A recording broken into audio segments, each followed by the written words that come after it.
have to say that first of all, it's been such a privilege and an opportunity. I mean, that's how I look at it, the whole experience. As you said, it is a big responsibility, but we do have a good team here, at the Secretariat, and of course the royal government. So in terms of having people come here for the first time, the members of the expert working group, I must say that I feel a renewed sense of enthusiasm for this initiative, the new development paradigm initiative. The vision itself is very inspiring. I mean, as a Bhutanese, gross national happiness is an inspiring vision, and for us to know that it has got the imagination of the international community, and we have now come back to Bhutan again with this bigger initiative. I mean, I have to say it's humbling, actually. How does all of this fit in with the culture of Bhutan and the values and traditions of Bhutan? Where does it come from? In terms of how it relates to Bhutanese values and culture, I mean, this is my own interpretation now, and this is how it is with gross national happiness here in Bhutan. Everybody has his or her own interpretation. The gross national happiness term was born when His Majesty the Fourth King first said gross national happiness is more important than GNP. When you reflect on that statement, I immediately sense that it is about taking into consideration, many other things that are important in one's life. So that it's not all about money, it's not all about growth. There are many other things you have to consider if you want to be happy, and happy not in the simplistic term, but in terms of, being really happy mentally, physically, in every sense of the word. So as we understand it in Bhutan, that's how I see it. It is about relationships, community cohesiveness and community vitality, and a lot of this is still very vibrant in our villages. It's just the way that the community has evolved, the way the villages have been structured, people helping each other, especially at times of need, when there's a death in the neighborhood, or when somebody needs help with repairing their houses or putting on a roof. I mean, there's always been a system, that people come together.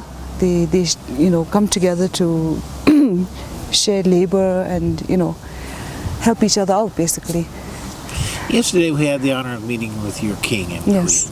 queen. How do they in their own way promote GNH? Oh, okay.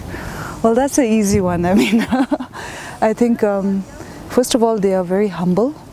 And Bhutanese are known to be humble, but when you see His Majesty the King, Her Majesty the Queen, and you see them, it comes out of a genuine place, and they are very considerate. And at His Majesty's coronation, during times of national celebrations, when there's a big gathering of all the people, and even at the time of the royal wedding of the King and Queen, it was amazing to see the royal couple walking such long distances with people lined up along the side, and they have the endurance, the patience, the kindness to talk to each and every individual.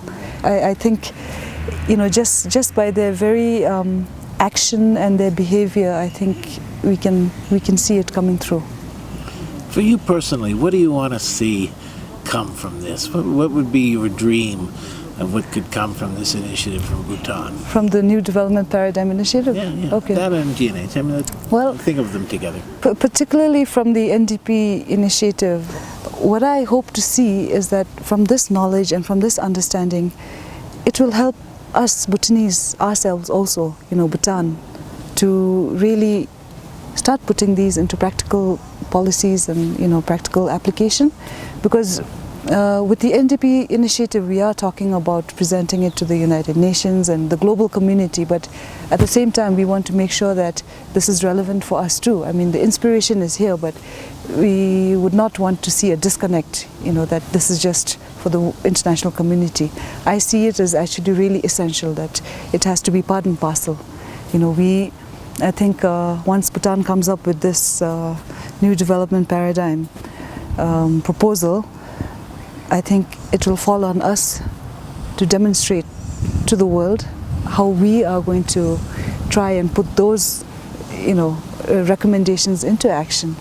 And because I think one common misperception, especially outside of Bhutan, is, or even within Bhutan, is that when we say GNH, it's as though the government is claiming that everybody is happy, and there's always this misperception. And even when us Bhutanese go outside the country and we meet other people, they always say, oh, you're from Bhutan and the happiest country in the world. And that's not true. We never claimed to be the happiest country, but it is a common misperception. So I hope that out of this we can really start to get grounded and show and that. Become the happiest country. And become, yes, well, that would be wonderful.